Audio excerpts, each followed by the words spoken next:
Shabbat Shalom, frères et sœurs dans le Seigneur. Ce matin, je voyais sur un réseau social quelqu'un qui montrait Moïse avec les tables de la loi, en disant c'est le premier homme à avoir téléchargé quelque chose qui vient du ciel. Et il disait malheureusement le réseau doit être coupé aujourd'hui. Alors bien évidemment que non, le réseau n'est pas coupé, puisque au contraire, nous avons reçu une puissance qui nous témoigne de tout ce qu'il y a à Jésus et nous le met en nous, dans notre cœur. Donc en fait, le programme de la connaissance de l'Éternel, on l'a tous reçu en fait dès la naissance.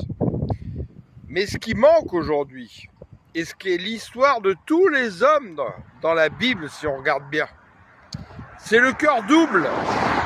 Vous m'adorez du bout des lèvres, mais non de votre cœur. Le cœur partagé. Un peu de la pensée de Christ, beaucoup de la pensée du monde. Ce pourquoi Paul nous dit dans Corinthiens, nous n'avons pas reçu la pensée du monde, mais qui nous a instruit? Le Seigneur, nous avons la pensée de Christ. 1 Corinthiens 2. Donc en fait, ce qui nous manque aujourd'hui, c'est pas le réseau est toujours là. C'est la clé d'activation. Et la clé d'activation, elle vient de la qualité de notre cœur. Alors, prions le Seigneur qu'il vienne rapidement et régulièrement labourer nos cœurs pour les transformer comme de la bonne terre.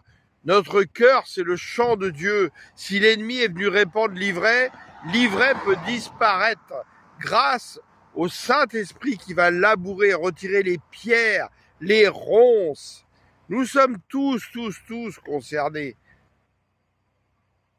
Prions vraiment le Seigneur de faire de nous des cœurs qui soient un trésor, car là où est notre trésor sera notre cœur. Est-ce que Jésus est notre trésor?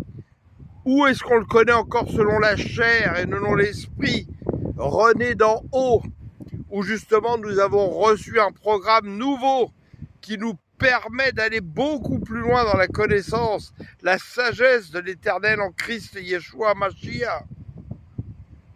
Alléluia, je vous laisse méditer tout ça et je vous souhaite une très belle semaine dans la plénitude de notre Seigneur.